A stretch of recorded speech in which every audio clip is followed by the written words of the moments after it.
අද ඔයාගේද පාඩම?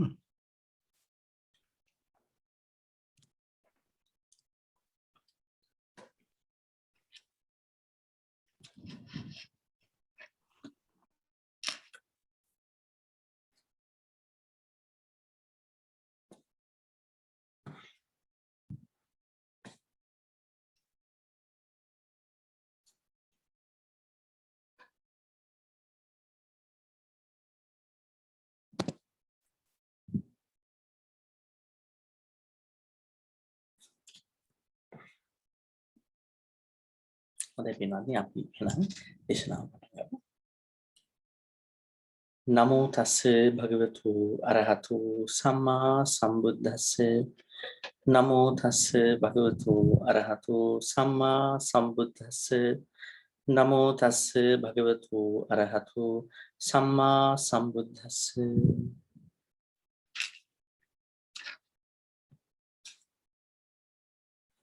අපි ධර්ම දේශනාවට සම්බන්ධ වෙන කාරණක පිට. අද දවසේ අපිට තිබෙන්නේ පරිසම්පාදී තවත් අංගයක් වෙන පස්ස මහා ප්‍රාණපයන ස්පර්ශය ඇතිවන්නේ කොහොමද කියලා අභිධර්මානුකූලව දැනගන්න එකයි. එතකොට ඊටම වැදගත් කාරණාව මොකෝ අපි සූත්‍ර පිටකේ ගොඩක් වෙලාවට ස්පර්ශය කියලා අහලා තියෙන්නේ යම්කිසි දැනීමකට කලින් සිදුවන යම්කිසි ස්පර්ශයක් ඉන්ද්‍රිය අරමුණු නිසා විශේෂයෙන්ම අපි අහලා තියෙනවා දැන් ඔය මදුපිණ්ඩික වගේ සූත්‍රවල පෙන්වුම් කරනවා මේ වගේ දෙයක්. ඒ කියන්නේ ඉන්ද්‍රිය තිබෙනවා ඊට අරමුණක් එනවනේ කොහොමද?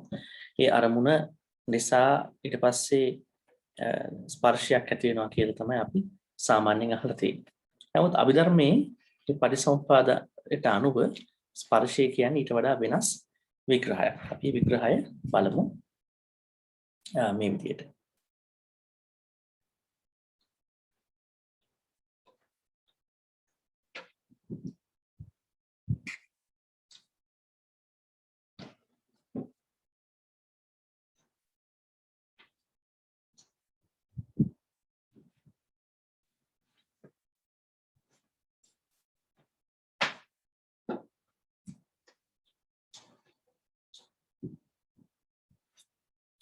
හොඳයි. එතකොට අපිට මුලින්ම අපි බලා ගන්න වෙන්නේ අපිට සූත්‍ර පිටකේ ස්පර්ශය කියලා හැඳින්වුවේ මොකක්ද කියලා. අපි සඳහා අපි සුපුරුදු සූත්‍රය පාවිච්චි කරනවා සංයුත්ත නිකායේ විභංග සූත්‍රය 12.2. මේ සූත්‍රයේ තමයි බුදුහාමුදුරුවෝ මේක පෙන්වන්න කරන්නේ. කතමෝච භික්ඛවේ පස්සෝ ස්පර්ශය කියන්නේ මොකක්ද? මේ සූත්‍රාන්තිකව අභිධර්මයට අනුව නෙමෙයි සූත්‍රාන්තිකව කතමෝච භික්ඛවේ පස්සෝ ස්පර්ශය කියන්නේ මොකක්ද? පොදුවේ ගත්තොත් මෙතන විශේෂයෙන් පටිසමුප්පාදයට අනුව ච ඉමේ භික්ඛවේ පස්ස කාය කියලා කියනවා. පස්ස කාය ස්පර්ශ කාය. මොකද ශරීර වගේ චක්කු සම්පස්සෝ, සෝත සම්පස්සෝ, ගාන සම්පස්සෝ, જીවහා සම්පස්සෝ, කාය සම්පස්සෝ, මනෝ සම්පස්සෝ අයං උච්චති භික්ඛවේ පස්සෝ. මේකෙන් මොකද්ද කියන්නේ? මෙතනින් කියන්නේ ස්පර්ශය එක එක ආයතන වලට සම්බන්ධ කරලා තිබෙනවා. අපි ගිය සතිය කතා කරන්නේ ආයතන. අපි ගිය සතියේ කතා කළා ආයතන සම්බන්ධව.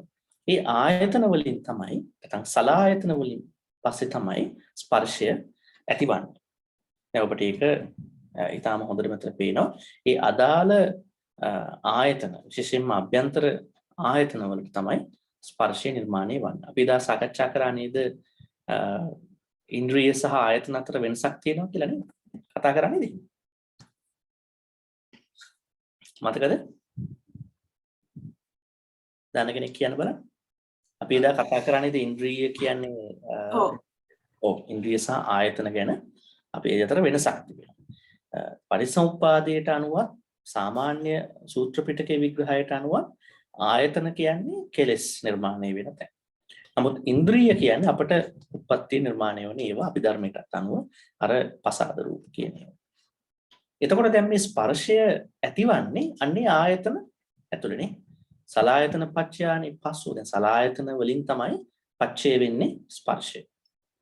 එව නිසා සලායතන පච්චය කරනවා ස්පර්ශ වලට අපි කියනවා පච්චයුප්පන්න කියන්නේ. අපි මේ වචන තුනක් තියෙනවා පච්චය, පච්චයුප්පන්න, පච්චේ සත්‍ති. මේ ක්‍රියාවලියට කියනවා පච්චේ සත්‍ති කියලා. එතකොට මොන දැන් ඔබට පේනවා එක එක ආයතනවල ස්පර්ශ නිර්මාණය වෙලා තියෙනවා.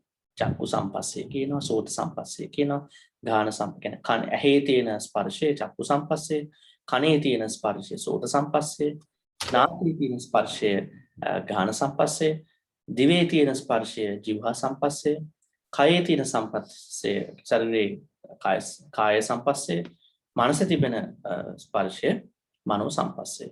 කෙනෙක්ට අහන්න පුළුවන් ඇයි මේ සම්පස්ස කියලා කියන්නේ? පස්ස සම්පස්ස දෙකම එකයි. අපි වෙනම ගත්තම පස්ස කිව්වා නමුත් අර භාවිතයේදී සම්පස්ස කියලා තමයි දෙන්නේ. ඒකට ඒ කියන්නේ ස්පර්ශය කියන එක තමයි එතනින් අදහස් කරන්නේ. මේ තාම සූත්‍ර පිටකානුගතවයි මේ කතා කරන්නේ. දැන් මේක සූත්‍රයක් තියෙනවා. සංයුත්ත නිකායේ 12:24 අඤ්ඤ තිට්ඨිය සූත්‍රය. මේ සූත්‍රයේ සරියුත් හාමුදුරුවෝ මහරහතන් වහන්සේ ඊටා සුවිශේෂී කාරණාවක් පෙන්වු කරනවා. දුකට හේතුව ස්පර්ශය. දැන් අපි සාමාන්‍යයෙන් දන්නේ දුකට හේතුව මොකක් කියලා? මොකක්ද දුකට හේතුව? දුකට හේතුව මොකක්ද?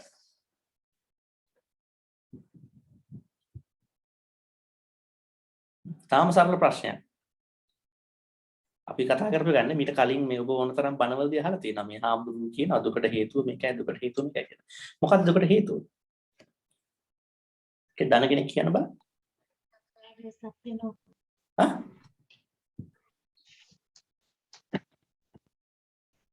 මොකක්ද දුකට හේතුව? දැන් දුකට හේතුව දන්නේ නැහැ. චතුරාර්ය සත්‍යයෙන් අන්න ඒක තමයි යන්න ඕනේ. දැන් තමයි යන්න ඕනේ. කොහොම මොකක්ද ඒක කියන්නේ? දුකට හේතුව කියලා මොකක්ද පෙන්වුම් කරන්නේ චතුරාර්ය සත්‍ය? චතුරාර්ය සත්‍ය කියන්නේ දුක ගැනනේ කියන්නේ නේ. දුකක් කියලා එකක් තියෙනවා. ඒකට හේතුවක් තියෙනවා. ඒක නැති කරන්න පුළුවන්ලු. ඊළඟ නැති කරන පාරක් කියන. අන්න එහෙනම් දුකට හේතුව මොකක්ද?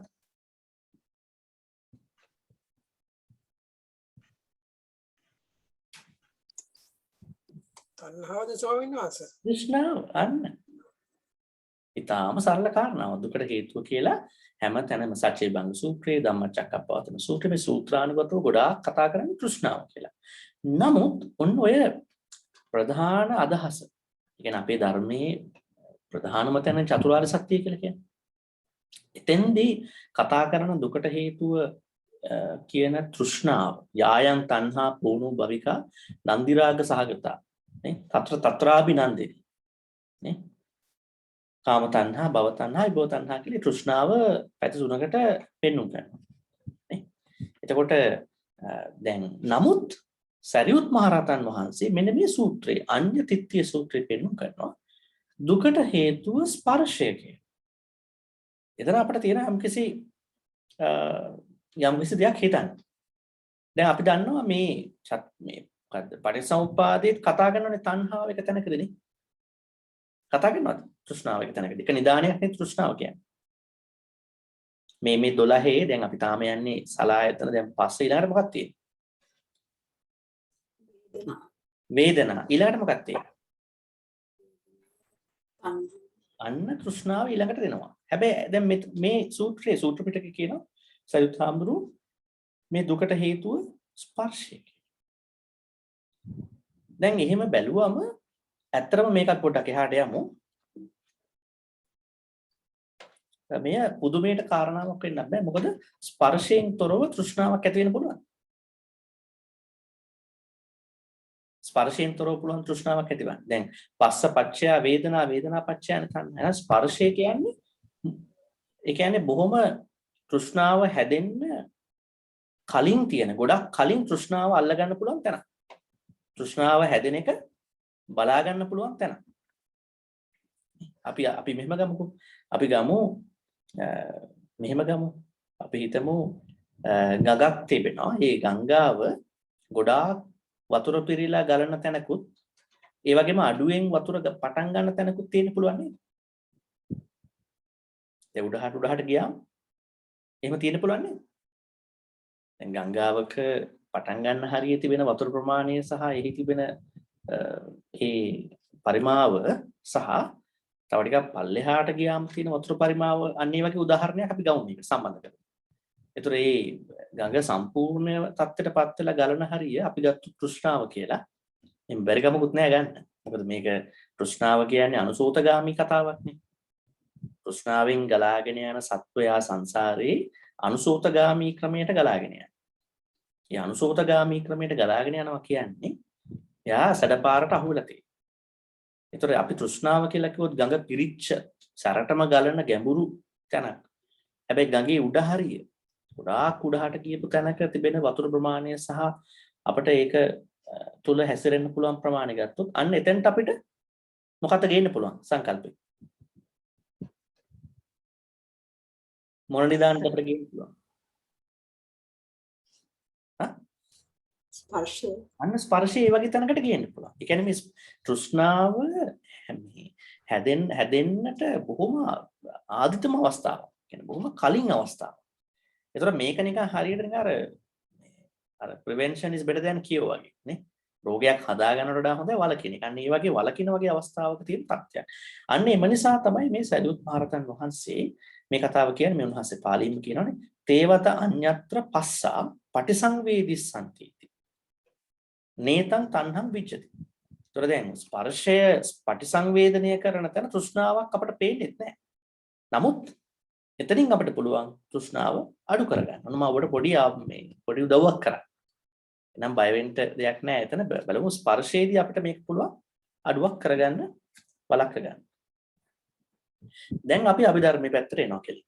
දැන් අභිධර්මයේ ස්පර්ශය අපිට කොහෙද මුලින්ම අහු වුනේ? මම මේ ස්ලයිඩ් එකක් පෙන්නනවා. කොහෙද අහු වුනේ? ස්පර්ශය කොහෙටද අපි ඉස්සෙල්ලාම දැක්කේ? කොයි තැනද අභිධර්මයේ අපි ඉස්සෙල්ලාට තේරුම් ගත්තේ? චෛතසික කොටසදී. චෛතසික කොටසදී තමයි අපි ස්පර්ශය ඉගෙන ගත්තේ. මේ චෛතසික කීයක් තිබෙනවද බෙනවද? කියන්නේ දන්න කට්ටිය කියන්න ඕනේ. දැන් පරණ දේවල් නේ. අපි ඒ තුලින් යන්නේ ගමන. චෛතසික කීයක් තිබෙනවද මේ අභිධර්මයට අනුව අපේ හිතේ හැදෙන? 52. ඒ 52 අපි වෙන් කරානේ මේ නියුට්‍රල් චෛතසික. ඒ කියන්නේ ඒවා හොඳටත් යෙදෙනවා නරකටත් යෙදෙනවා. අපි ඒවට කිව්ව මොනවා කියලාද? සබ්බචිත්ත. නෑ අපි ඒවට වෙන නමක් කිව්වා. අඤ්ඤ සමාන. අඤ්ඤ සමාන. අපි ඒවට කිව්ව අඤ්ඤ සමාන කියලා. ඒවා නියුට්‍රල් ඒවා. ඒවා කුසලයටත් යෙදෙනවා අකුසලයටත් යෙදෙනවා. දැන් ඒ කුසලයටත් අකුසලයටත් යෙදෙන නියුට්‍රල් චෛතසික වල කොටස් දෙකක් තියෙනවා. එකක් සප්පජිත සාධාරණ කියලා 7ක් තියෙනවා. අනිත් එක තියෙනවා 6ක් පකින්නක ප්‍රකීර්ණක කියලා චෛතසික. එතන තියෙනවා පොඩි වෙනසක්. ඒ වෙනස තමයි මේ සබ්බචිත්ත සාධාරණ කියන කොටස ඒ 7 කියන අන්‍ය සමාන යට තියෙන ඒ කොටස හැම සිතකම ඒ 7ම යෙදෙනවා. ඒ 7 නැති වෙන්නේ නැහැ. අනිවාර්යයෙන් මේ 7 වෙනවා. නමුත් අර අනෙකුත් 6 ප්‍රකීර්ණක කියන 6 වෙනස් වෙනවා. එක තැන්වල වෙනස් වෙනවා. නියුට්‍රල් තමයි 13ම. නමුත් 7ක් අනිවාර්යයෙන්ම ඒ කියන්නේ අපි දැන් මේ මොහොතේ අපේ හැම චිත්තයකම මොකක්ද තියෙන්නේ? මේ 7 තියෙනවද? මේ 7 අනිවාර්යයෙන්ම තියෙනවා. මොනවද 7 බලන්න? පස්ස, වේදනා, සංඥා, චේතනා, ඒකග්ගතා, ජීවිතේන්ද්‍රිය, මානසිකාර. මම හිතනවා මම මේක ආයි ගත්තේ යම්කිසි අවබෝධයක් දෙන්න. මොකද දැන් පරණ දේ නැත්නම් අමතක වෙනවනේ. අනිත් මේ කතා කරන්න තු යන්න බෑ පරිසම්පාදේ ස්පර්ශය ගැන කියන්නේ.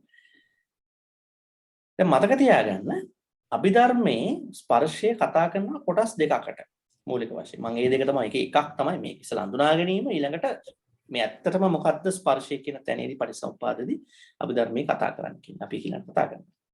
දැන් මෙතන අපි කියනවා සෑම සිතකටම ඒ කියන්නේ සිත 89ක් හෝ 120ක් තියෙන්න පුළුවන්. එතකොට ඒ හැම සිතකටම ස්පර්ශයක් තියනවද නැද්ද? ඒක ඇතුලේ ස්පර්ශයක් තියෙනවා. ඒ හැම සිතක් ඇතුලේම වේදනාවක් තියනවද නැද්ද? තියෙනවා. ඒ හැම සිතකම සංඥාවක් අඳුනා ගැනීමක් තියනවද නැද්ද? ඒ හැම සිතකම කුසල් අකුසල් නිර්මාණය කිරීමේ හැකියාවක් තියනවද නැද්ද? චේතනා. ඒ හැම සිතකම හිත හොඳට හෝ නරකට හෝ එකතු කරගන්න පුළුවන්, සමාහිත වෙන්න පුළුවන්, ඒකාග්‍ර වෙන්න පුළුවන් ගතියක් තියනවද නැද්ද? ඒ හැම සිතක්ම ඇතුලේ ජීවිතයක් තියනවද නැත්නම් කියන්නේ ඒකේ ආයු කාලයක් තියනවද නැද්ද? අන්න ඒක හොඳ ප්‍රශ්නයක්. ඒ හැම චිත්තයක් ඇතුලෙම ආයු කාලයක් තියෙනවා. දැන් මේ හැම දෙයකටම ආයු කාලයක් තියෙනවා. මේ අපි දකින සංකත අසංකත හැම එකටම තියෙනවා. ඔන්න දැන් මම අහනවා සංකත ඒවයි තියෙන සංකත අසංකත කියන එකට කොහොමවත් අදාළ වෙන්නේ නැහැ. මොකෝ අසංකත කියන නිවනනේ. සංකතවල පණ ඇති සහ පණ නැති කියලා දෙකක් තියෙනවානේ. සංකත වස්තු වල පණ ඇති සංකත වස්තු පණ නැති සංකත වස්තුත් තියෙනවානේ. පණ ඇති කියන්නේ අපි වගේ අපි සත්වයෝ. ඊළඟට පණ නැති ඒවා තියෙනවා. ওই දෙකටම තියෙනවද ආයු කාලයක්? කොහොමද අපි ගන්නෙ? අභිධර්මයේ අපි කතා කරා.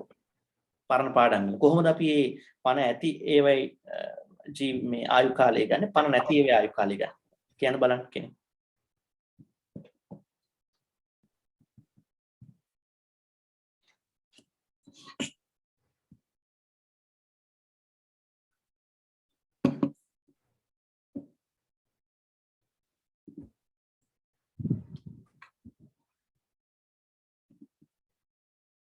කොහොමද ගන්නෙ?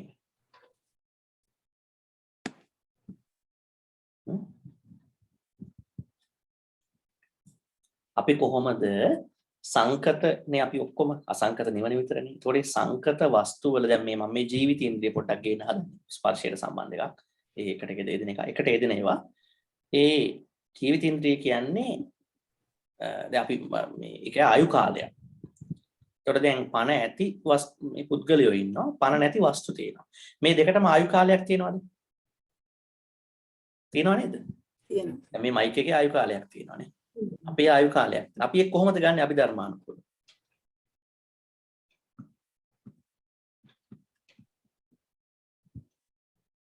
මොන බලන්න. දැන් ටිකක් අමතක වෙනවා. පණ ඇති වස්තු. ඔව්. මතකද?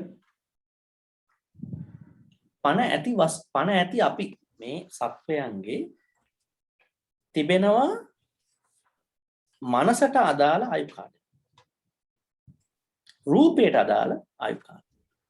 පණ නැති වස්තු වලට රූපයට අදාළ ආයු කාලයක් තියෙනවා. අපි ගන්නේ කොහොමද ඒක? පණ ඇති අපේ මේ නාම කොටසට අදාළව තිබෙන ආයු කාලයට අපි කියනවා ජීවිතේන්ද්‍රය කියලා. ඇයි ඒ? දැන් මේ හැම චිත්තයක්ම හටගෙන කාලයක් පැවතිලා නැති වෙනවනේ. නැති වුණාම ආයේ රූප ආයි චිත්ත හට ගන්න නැති වෙන්න පුළුවන්. එහෙමනේ? අපි මැරෙන්නේ එහෙම වුණොත්. දැන් මේ පස්ස වේදනා සංඥා චේතනා ඒකග්ගතා මානසිකාර කියලා හයක් තියෙනවනේ. අර හය ඇරුණම ජීවිතින්ද්‍රිය ඇරුණම ඒ හය හැම වෙලාවෙම වෙනස් වෙන්න එපා, අනිච්ච වෙන්න එපානේ. ඒ ටික හැම වෙලාවෙම හට ගන්න ඕනේ. ඒ හරහා චිත්ත හට ගන්නවා. ඒවා සපෝට් කරලා චිත්ත හට ගන්නවා. චිත්ත පවතිනවා, චිත්ත නැති වෙනවා. මේ චිත්ත නැති වුණාම ආයි චිත්ත හදන්නේ මොකෙන්ද? නිකන් හැදෙනවා. අන්නේ චිත්ත හදන්නේ ওই ජීවිතේන්ද්‍රිය කියන සබ්බ සාධාරණවල ජයසික. ජීවිතේන්ද්‍රිය කරන්නේ ඒකත් එකතු වෙලා එයා තමයි කරන්නේ වැඩි. එයා එකතු වෙලා අනිත් ඒවා උපද්දවනවා. අනිත් ඒවා පවත්වනවා. අනිත් ඒවා එක නැති වෙනවා. හැබැයි ආයි ඒක නිසා අනිත් ඒවා උපදිනවා. හරි ලස්සන තැනක් ඒක. ජීවිතේන්ද්‍රිය කියන්නේ මේ නාම කොටසේ තිබෙන ප්‍රාණය ඇත්ත වශයෙන්. ඒක රූප කොටසේ තිබෙන ප්‍රාණය මොකක්ද? අපි කිව්වද? අපි කිව්වනේ අර ජනක කර්මය නිරුද්ධ වෙනවා උපද්දවලා. ඊට පස්සේ මොකක්ද තියෙන්නේ? ජනක කර්මයෙන් අපි උපදිනවා. අපේ ශරීරය. මම කියන්නේ නාම කොටස නෙමෙයි. අපි මේ ශරීරය උපද්දවනවා. නැත්තම් මේවා හදනවා. මොනවා හරි හදනවා මේ වස්තු.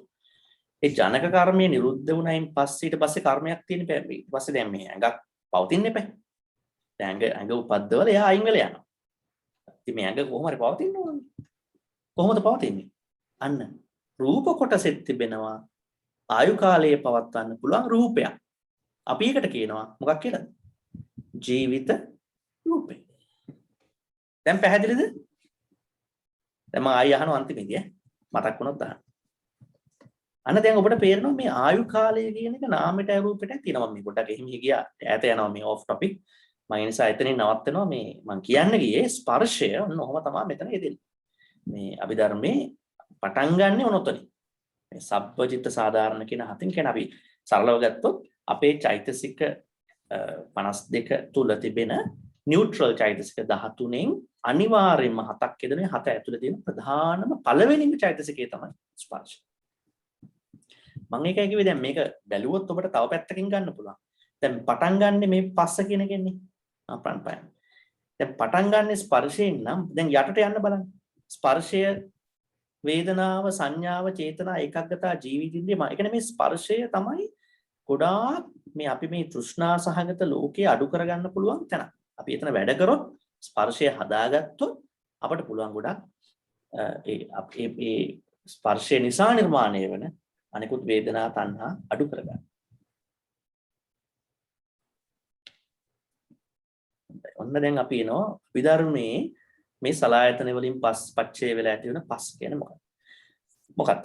32 වැදෑරුම් ලෞකික විපාක චිත්තයන් තුල නැත්නම් විඥානයන් තුල පවතින පස්ස චෛතසිකයයි. අන්න මොනවද මේ 32 වැදෑරුම්? මේක අපි කතා කරාද කලින් මේ 32 වැදෑරුම් ලෞකික විපාක චිත්ත කියන එක කතා කරා. මතකද කාට හරි? කාට හරි මතකද මෙහෙම දෙයක් අපි කතා කරන්නේ සතියකට දෙකකට කලින්. මේ 32 වැදෑරුම් චිත්තයන් ගැන මතක් කරන්න බෑ ආවාදනා කරන්න.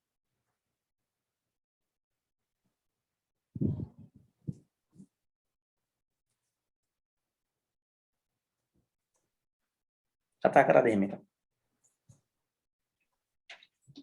දැන් මේ අපි කරන ස්ලයිඩ්ස් බලනවද මේ හැමදේම බලනවද වරින් වර? බලනවා නම් මේ අමතක වෙන්නේ නැහැ.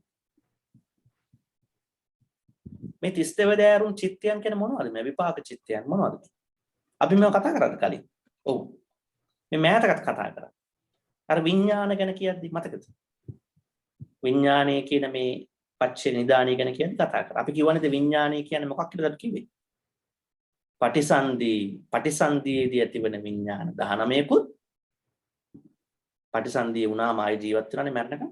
අන්නේ ප්‍රවෘත්ති කාලයේ ඇතිවන විඥාන 32කුත් තියෙනවා. අන්නේ 32. අන්නේ 32 තමයි කියන්නේ. එතකොට අන්නේ 32 තුල තියෙනවනේ ස්පර්ශය. ඒක කොහොමද තියෙන්නේ? ඇයි හැම චිත්තයක් ඇතුළෙම ස්පර්ශය තියෙන්නේ බෑ. අන්නේ 32 තමයි අභිධර්මයේ කියන්නේ ස්පර්ශය කියලා. මෙතන. අපි ඒක විග්‍රහ කරගමු.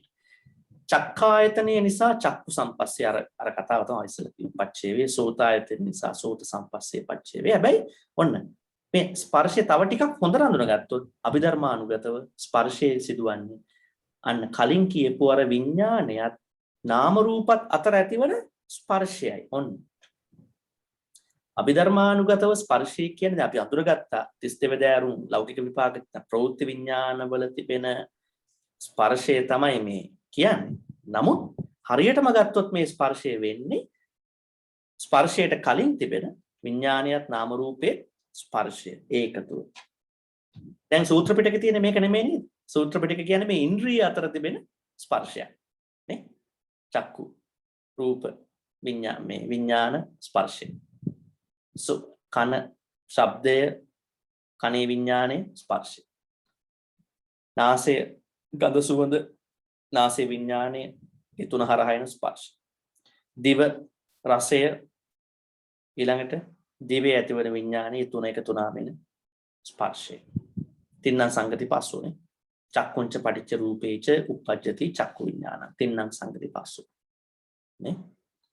එමුනේ කියන්නේ ඒ වගේ නෑනේ. ඒතර දැන් ශරීරය ස්පර්ශය අනතන තන පොට්ටබ්බ වෙනම තැනක් ආයි කතා කරනවා. දැන් අතන සමස්තේත් පොට්ටබ්බේ තියෙනවා. ස්පර්ශය කියලා. ආයි ඇතුළෙත් කතා කරනවා ඉන්ද්‍රියක් තියෙනවා. කය කියලා ඒකට වෙනම පොට්ටබ්බයක් එනවා. නේ? පොට්ටබ්බ කියන්නේ ස්පර්ශයනේ. දැන් මූලික විග්‍රහයේත් ස්පර්ශය තියෙනවා මේ ඉන්ද්‍රියවල. ඒ වගේම ඇඟට විශේෂයෙන් අදාළ ස්පර්ශිකුත් එතන තියෙනවා. ඊට පස්සේ ඒ ඇඟේ විඥානේ, කාය විඥානේ ඊට පස්සේ තින්න සංගති පස්සෝ. අන්න එතන ලොකු ස්පර්ශය ඇතිද. අපි කතා කරන්නේ අන්නේ ස්පර්ශය. අර පොට්ටබ්බේ කියන එක නෙමෙයි. පොට්ටබ්බේ කියන්නේ පහසනේ. දැනන ගතිය. හොඳයි. එහෙනම් දැන් මතක තියාගන්න. මෙතන මේ ස්පර්ශය කියන්නේ විඥාන සහ නාම රූප අතර ඇතිවන පස්සය ස්පර්ශයක් ඇති වෙනවා. දෙක තුනම ඒ තුල ඇති වෙනවා අර ආයතන හරහා සලආයතන හරහා 32 දෑරුම් ලෞකික විපාක චිත්තයන්. ඒ ලෞකික විපාක මතව තියෙනවා. ඒව ඇතුලේ තියෙනවානේ පස්ස කියන චෛතසිකේ. හැම චිත්තයකම තියෙනවා. අන්න ඒක තමයි මෙතන ගන්න. එන අපිට දෙවිදියකට බලන්න පුළුවන්. එකක් තමයි බලන විදියක් තමයි 32 දෑරුම් ප්‍රවෘත්ති විපාක විඥාන ඇතුලේ තියෙන පස්ස චෛතසිකේ පස්ස වෙනවා. අනිත් එක තමයි සමස්ත විග්‍රහයේදී කලින් කියපු නිදාන කීපයක් වන විඥානයත් නාම රූපත් අතර ඇතිවන ස්පර්ශයට කියනවා පස්ස කියලා අපි දාන. ඔය විග්‍රහ දෙකම තියෙනවා. දැන් ඒතර ඔබ බලයි ඇයි සලආයතන මොකක්ද? සලආයතන හරහා තමයි පස්ස මොකද? සලආයතන නැත්තම් පස්සයක් ඇති වෙන්නේ බෑ. ඒ කියන්නේ සලආයතන ඇතුළේ ස්පර්ශය ඇති වෙන්නේ. නමුත් ඒ සලආයතන ඇතුළේ ස්පර්ශය ඇති වෙන්නේ කලින් දෙන්නෙක් මර්ජ් වෙච්ච හින්දා. නාම රූපයි විඥානය. විඥාන නාම රූප එකතු වෙච්ච නිසා සලආයතන ඇතුළේ ස්පර්ශයක් තිබුණා. නැයි ක්‍රම දෙකටම මේක බලන්න පුළුවන්. මම තව ටිකක් සරල කරා. දැන් අර 32 ගමුකෝ. චක්කු සම්පස්සයට 2යි, සෝත සම්පස්සයට 2යි, ගානට 2යි, જીවහා 2යි, කාය 2යි, මනෝ 22යි. 10 22යි 32යි. මේ මොනවද මේ කළා තියෙන්නේ? දැන් අපි මෙතන ගන්නේ අපි කිව්වා මොන චිත්තවලද ස්පර්ශය ඇතිවන්න පෙන්නන. දැන් අභිධර්මයේ චිත්ත තියෙනවනේ. මොනවද තිබෙන චිත්ත? අභිධර්මයේ තියෙනවා කුසල අකුසල චිත්ත තිබෙනවා. තව තියෙන මොනවද තියෙන්නේ? අභිධර්මයේ චිත්ත වර්ග තියෙනවනේ කැටගරයිස් කරලා. කොහොමද අභිධර්මයේ චිත්ත කැටගරයිස් කරලා තියෙන්නේ? කියන්න බලන්න. ඔය පරණ කට්ටිය කියන්න ඕන දන්න කට්ටිය. අභිධර්මයේ කොහොමද මේ චිත්ත කැටගරයිස් කරලා තියෙන්නේ කොහොමද? ඇතුලේ චිත්ත ඇතුලේ කැටගරයිස් කරලා තියෙන්නේ කොහොමද? චිත්තවල ඒ කියන්නේ ෆන්ක්ෂන් එක අනුව කාර්යභාරය අනුව.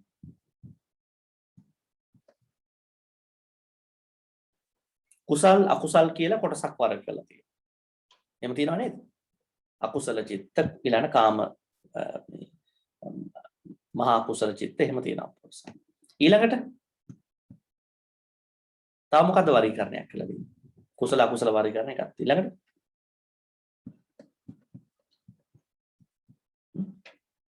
කියන්න බලන්න. විපාක සිතෙන් ක්‍රියා විපාක චිත්ත උන තව වර්ගීකරණ. කැටගරයිස් කිරීම. එකක් තමයි කුසල අකුසල කැටගරයිස් කිරීම. අනිත් එක විපාක. තව ක්‍රියාසිත. ක්‍රියාචිත්ත. ඒවා කාට තියෙනවද? ඒවා මේ සාමාන්‍ය මිනිසුන්ට තියෙනවද ඒවා? රහතන් වහන්සේ. රහතන් වහන්සේලා සහ රූපාවචර අරූපාවචර කාණ්ඩයට ඇති වෙනවා. එහෙනම් ඔන්න ඔය වර්ගීකරණයේදී ස්පර්ශයට ගන්න චිත්ත ඔක්කොම මොන වගේවද? කුසල අකුසලේවද, විපාකේවද, ක්‍රියාවේවද?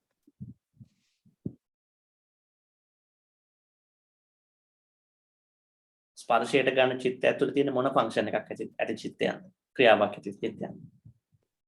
නිකන් කුසල අකුසල චිත්තයන්ද නැත්නම් විපාකද ක්‍රියාවද?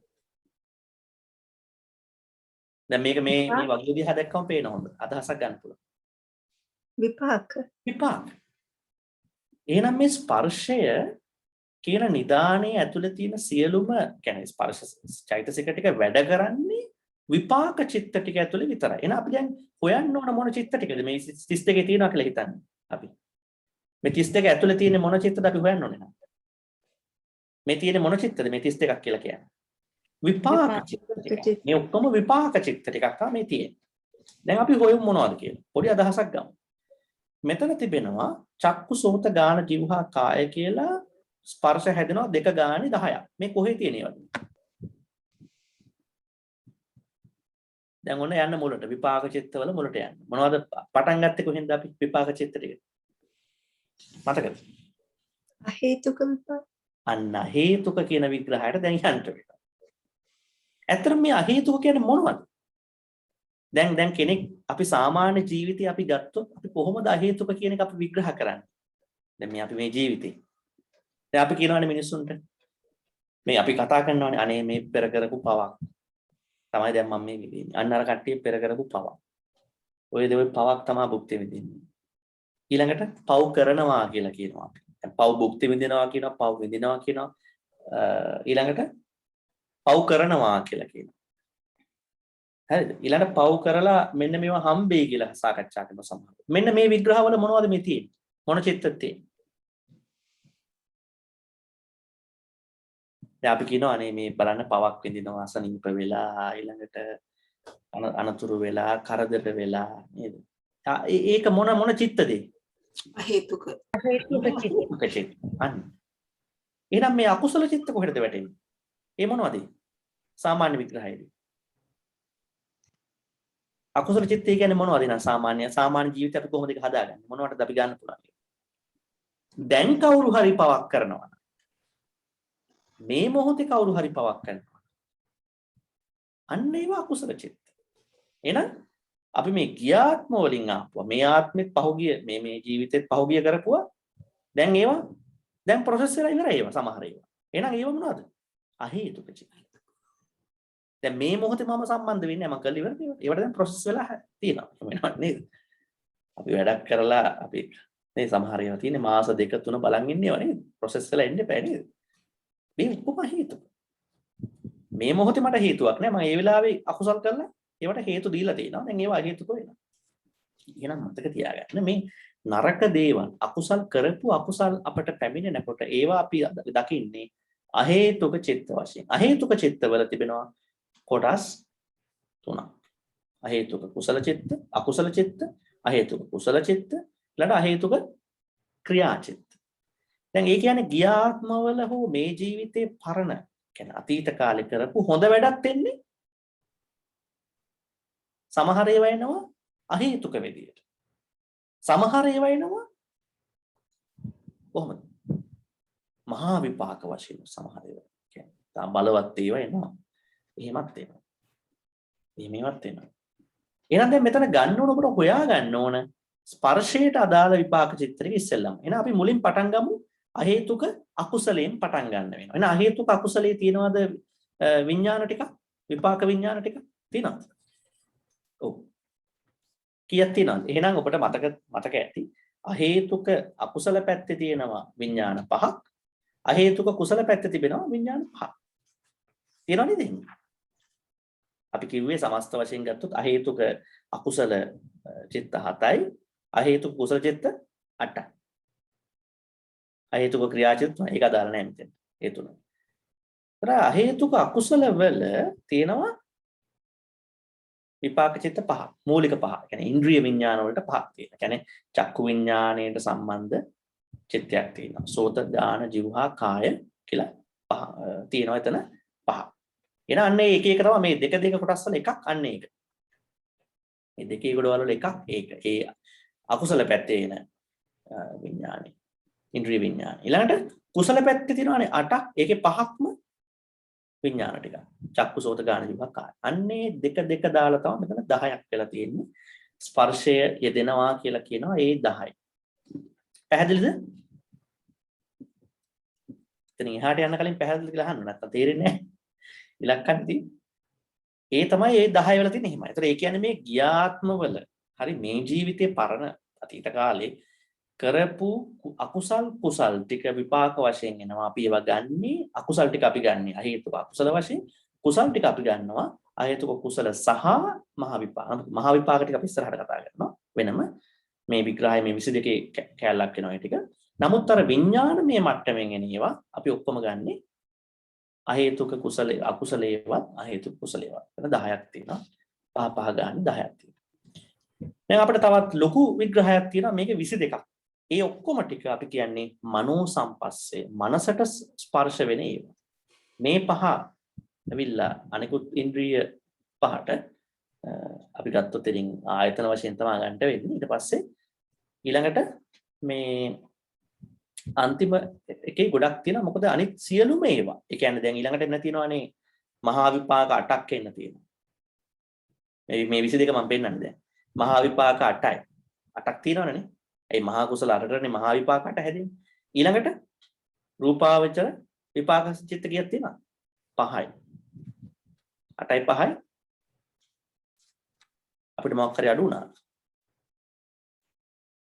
ඔව් අපිට අඩු වුණා තව ටිකක්. මෙන්න මේ අර ටිකක් ගන්න වෙනවා. මොනවද අනිත් ටික?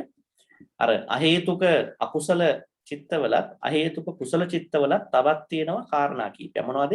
ඇයි සම්පටිච්ඡනීය සම්තිරණ ඒවත් විපාක චිත්තය කියලානේ කියන්නේ. අන්න. එහෙනම් එතන දෙකක් තියෙනවා. කුසල චිත්තයට ආවම පස්සේ එතන තියෙන අහේතුක කුසල චිත්තවල තියෙන තුනක්. කියනවානේ උපේක්ඛා සහගත මේ මොනවාද? සම්පටිච්ඡනීය ඊළඟට උපේක්ඛා සහගත සම්තිරණය සහ සෝමනස් සහගත සම්තිරණ පහක් තියෙනවා. එහෙනම් මේ පහ තියෙනවා මේ 22.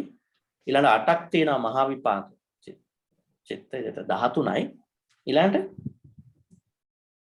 8යි 5යි 13යි. ඊළඟට පහක් තියෙනවා රූපාවචර විපාක.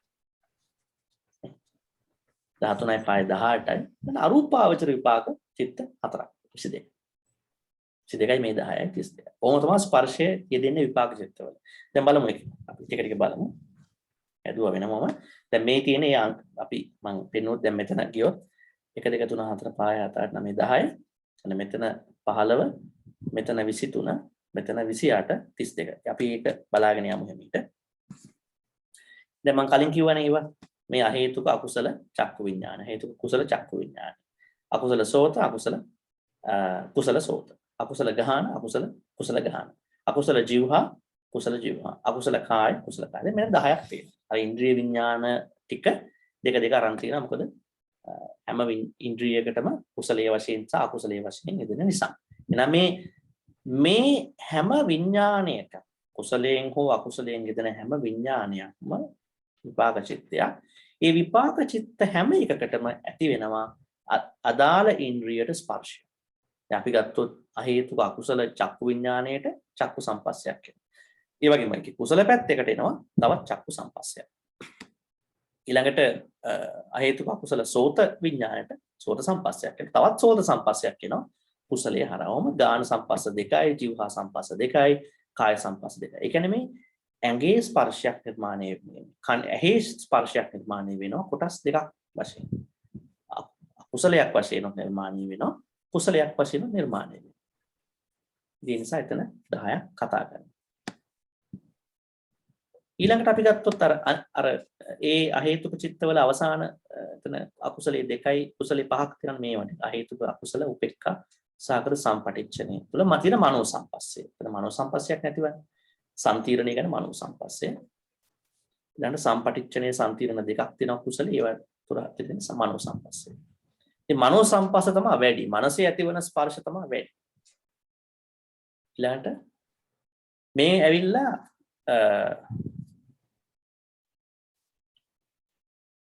ඊළඟට මෙතෙන්ට එනවා. මේ තියෙන්නේ මහා විපාකات. මහා විපාකات කියන්නේ මේ හොඳට පින්කමක් කරාම නේද? කුසල් කරාම නිර්මාණය වෙන. ඒ කියන්නේ අලෝභ දෝෂවත් යට කරගෙන නේ. අපි ඒවට කියනවා මම ආයි පොඩ්ඩක් බලන්නම්. පොඩ්ඩක් දැනුම ටිකක් චෙක් කරන්න නේද? අලෝභ දෝෂ තියාගෙන පිනක් කරොත් මොකද්ද වෙන්නේ? ඥාන සම්පයුක්ත ඥාන විප්පයුක්ත. ඥාන විප්පයුක්ත. ඥාන විප්පයුක්ත. දැන් දැනුම මතක් වෙනවා. අලෝභ අදෝස අමෝහ කියන සාධක තුන ඇතුවම කරොත් පින්කම මොකද්ද වෙන්නේ?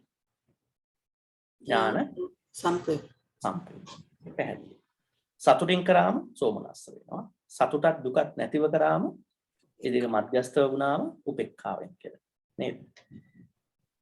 එහෙම තමයි ගන්න වෙන්නේ. එතන 8ක් තියෙනවා. ඒතර ඒ 8 දැන් ඒ 8 කියන්නේ අර දැන් අපිට කුසල විපාක කොටස් දෙකකට එන්න පුළුවන්. එකක් අහේතුක කුසල විපාක එනවා. අනිත් එක කුසල මේ මහා විපාක. ඒ කියන්නේ අපි කරපු අර තාම හොඳට කරපුවා. අලෝභ දෝෂවත් යටත් කරගෙන කරපුවා. එහෙම.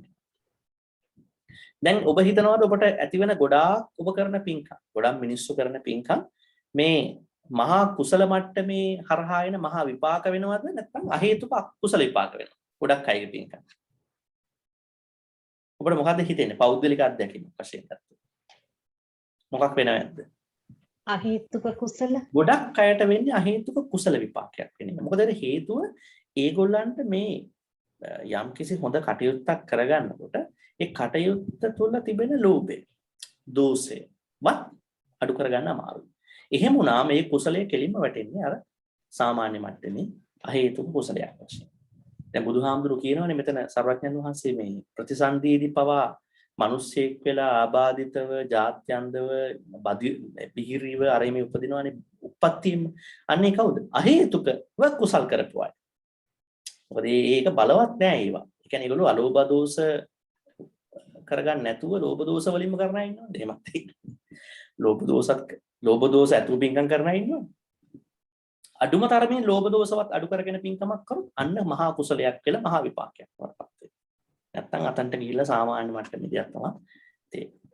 ඉතින් ඔබ අලෝභ දෝෂ මෝහයත් අඩු කරගන්න ඕන, ප්‍රඥාවත් හදාගන්න ඕන. අනිච්ච දුක්ඛ අනාත්ම කියන තැනක් කල්පනා කරලා කරනවා නම් ඔන්න ඔබට ඊටාම දියුණු මට්ටම. ඒ කියන්නේ මේ මෙතන තියෙන සෝමනස්සහගත ඥාන සම්පයුක්ත අසංකාරික වගේ ඊටාම ප්‍රබල විදියේ කුසලයක් බවට පත් කරගන්න පුළුවන්. ඉතින් මෙතන අටට අදාළ මනෝ සම්පස්සයක් තියෙනවා. කියන්නේ ස්පර්ශයේ මේ හැම චිත්තයක් ඇතුළෙම තිබෙන අර සබ්බජිත සාධාරණව කියන ස්පර්ශය. මේ පහ රූපාවචර විපාක පහ. ඒ කියන්නේ රූපාවචර පින්කම් කරපු අයට, ඒ කියන්නේ මේ ජීවිතයේ රූපාවචර කුසල් කරපු අයට රූපාවචර ලෝක වලට ගියයින් පස්සේ ඇති වෙන විපාක පහ. විතක්ක ਵਿਚාර පීති සුඛ ඒකාග්‍රතාව සහිත පඨමඥාන විපාක චිත්තේ තුල තියෙන මනෝ සම්පස්ස. මොනවද මේ විතක්ක ਵਿਚාර පීති සුඛ ඒකාග්‍රතාව කියන්නේ පින්වත්? අපි ඒකට වැඩි කතා කරේ නැහැ. මොනවද මේ පහ? ධානවලදී ප්‍රථම ධානයේදී. ඔව්. දැන් අපි දන්නවා කෙනෙක් භාවනා කරන්න ගියාම එයා පටන් ගන්නෙ කොහෙන්ද සාමාන්‍ය? පටන් ගත යුතු වන්නේ කොහෙන්ද සාමාන්‍ය? ප්‍රථම. දැන් භාවනා වර්ග තියෙනවනේ එක එක ඒවානේ. මහා ගොඩක් තියෙනවනේ. අරු ඇහුවම හිතර එන ඒවා කියනවා නේද? භාවනාවක් පිළිවෙලකට පටන් ගන්නවා නම්, ඇත්තටම සීරියස්ලි පටන් ගන්නවා නම් ධර්මානුකූලව කොහෙන්ද අපි සාමාන්‍යයෙන් පටන් ගන්නේ? සමත කියන භාවනාව. ඒතර එනම් මේ ආනාපාන සතිය, මෛත්‍රී භාවනාව කොහෙද තියෙනවද?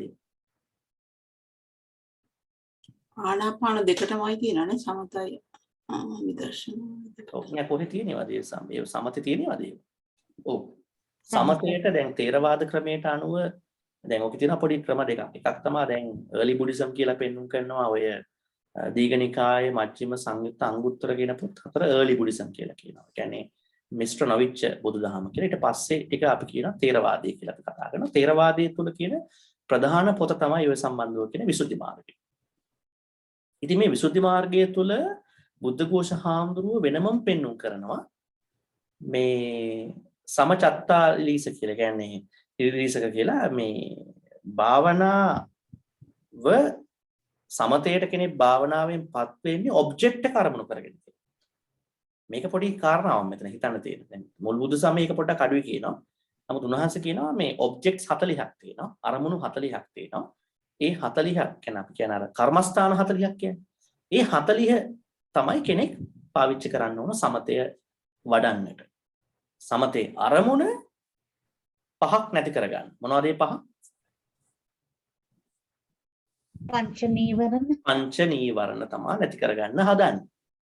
ඒ නැති කරගන්න හදන්න අපට 40ක් ඔබ්ජෙක්ට්ස් තියෙනවා කැමති එකක් කරගන්න. ඒ එකක් තමයි ආනාපාන සතිය. තව එකක් තමයි මේ මෙත්තානුස්සති වගේ දේවල්.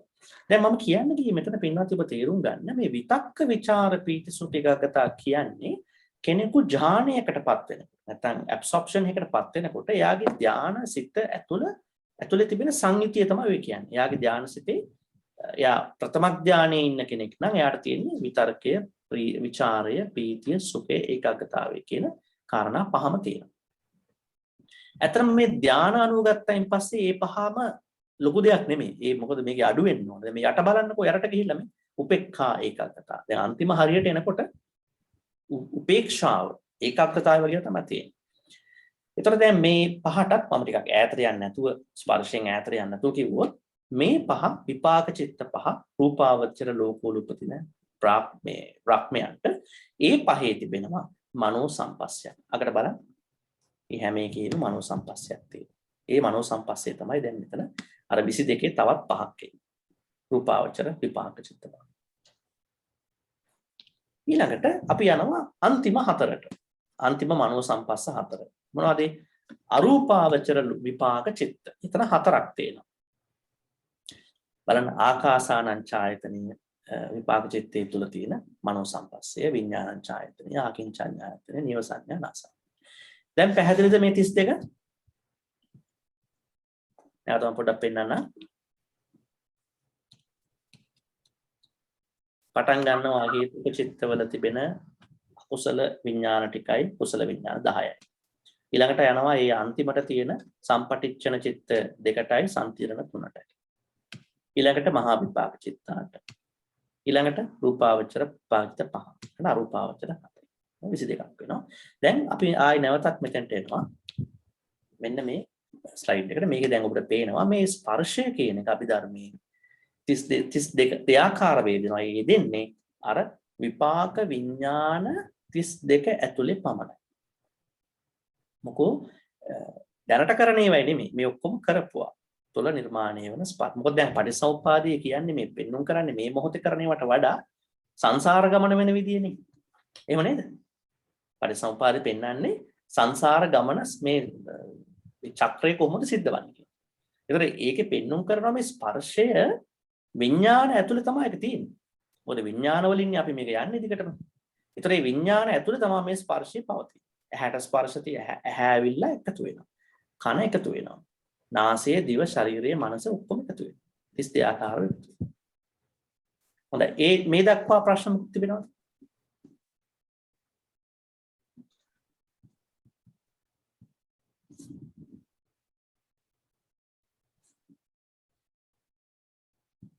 හරි. මේ මොහොතේ නෑ. අපි ඉස්සරහට යමු. පස්සේ යන්න පුළුවන්. මෙන්න මේක වැදගත් තැන. මේක මේ සූත්‍ර පිටකයකට තරම් මේ ගොඩක් කට්ටිය ටිකක් එහෙම මෙහෙම කතා කරන එක මම ටිකක් පැහැදිලි කරන්න හිතුවා. පටික සම්පස්සය සහ අදිවචන සම්පස්සය. මේක අහලා තියෙනවද කට්ටිය කලින්? ඔබ? පටික සම්පස්සය සහ අදිවචන සම්පස්සය. මේකත් සම්පස්ස කියලා කියන්නේ. පටික සම්පස්සය සහ අදිවචන සම්පස්සය. මේක ධර්මයේ යෙදෙන කාරණා විශේෂයෙන්ම මේ දීඝනිකායේ 15 වෙන මහා නිදාන සූත්‍රය තමයි මේක පෙන්වන්න කරන්නේ මේ කාරණාව. දැන් මෙතන දැන් සම්පස්සේ කියන්නේ මේ වැදීම කියන එකනේ. එකතු වීම වැදීම කියන එකනේ. එතකොට දැන් මම ටිකක් සිංහලෙන් තව ටිකක් විස්තර කරා. වරක් බුදුරජාණන් වහන්සේට රූපේ සහ නාමේ ස්වාධීන බව අසත්‍යයි කියන්නට සිද්ධ වුණා. ඇත්තටම නාමයි රූපයි ස්වාධීනයිද? නාම රූප ස්වාධීනද? නාම රූප පරාධීනද? පරාධීනයි. කොහොමද නාම රූප පරාධීන වෙන්නේ? නාමය රූපේ දෙක එකටනේ යන්නේ. එකක් නැතුව එකකට තියෙනවා. දෙක එකටමයි වැඩ කරන්නේ නේ. ඒ නිසා මේ දෙක තව බුදුහාමුදුරන්ට අවශ්‍ය වුණා මේක තවදුරටත් පෙන්වන්න මේ දෙක ස්වාධීන නැහැ කියලා. ඒ සඳහා තමයි මෙන්න මේ දෙක යොදාගන්නේ. මහා නිදාන සූත්‍ර දීඝනිකායේ.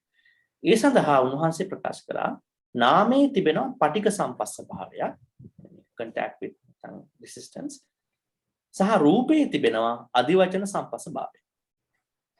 ඉතින් බලමු මේක වෙන්නේ කොහොමද? නාමකායේ පටික සම්පස්ස රූපකායේ අදිවචන සම්පස්ස. හොඳයි මෙන්න මේ විග්‍රහය ගමු. ඇතා ලොකු සතෙක් කූඹියා ඊට කුඩා සතෙක් කියලා අපි හඳුනගන්නේ මේ නාමකාය තුල තිබෙන පටික සම්පස්ස භාවය නිසා. අපි මේ නාමකායේ තිබෙනවා ඇතුලේ නාමකාය ඇතුලේ තිබෙනවා කියන්නේ චිත්තචෛතසික කියන මේ කොටසේ තිබෙනවා අඳුනා ගැනීමක් සංඥා පාවිච්චි කරලා එතන තියෙනවා පටික සම්පස්ස භාවය. දැන් පටිගය කියලා කියන්නේ අර තරහ නෙමෙයි මෙතන. පටික කියලා තරහටක් කියනවනේ ඒක නෙමෙයි මේ විග්‍රහය කියන්නේ. මෙහි පටිග යනු ඉන්ද්‍රියයන් නිසා යම්කිසි අරමුණක සිදුවන ප්‍රතිරෝධයයි. resistance කියන්නේ. දැන් ඇත්තටම අපි දන්නවා මේ අරමුණකට දැන් අපට තේරෙනවද මේ ඉන්ද්‍රිය අරමුණක් ගන්න වෙලාව අපට තේරෙනවද සාමාන්‍යයෙන්? අපිට ඒකේ මුල් අවස්ථාවේ තේරෙනවා. දැන් අපි ඇහෙන් අරමුණක් ගන්න මුල්ම අවස්ථාවේ අපිට තේරෙනවා. අපිට තේරෙන්නේ නැහැ. මොකද විඥානන මාත්‍රයක් නේ විඥාන කියන්නේ. එතකොට අපි දන්නවා ඇහැ තියෙනවා රූපය ඇහැට ගේන්නේ ආවර්ජන චිත්තයක් තුනේ. එහෙමනේ වෙන්නේ. ඒතර මේ එහෙමයි වෙන්නේ. ඒතර අපට ඇත්ත වශයෙන්ම කිව්වොත් මේ සම්මේ ස්පර්ශය කියන එක මුල් අවස්ථාවේ පේන්නේ. නමුත් ටිකක් එහාට යනකොට තමයි ටිකක් හරි වටහා ගන්න පුළුවන්. අපි චිත්ත වීතිවත් කිව්වනේ. අපිට මේ සිතවිල්ලක් හරියට හදා ගන්න පුළුවන් වෙන්නේ අඩුම තරමින් වොත්තපන වගේ අවස්ථාවකටවත් කියමු.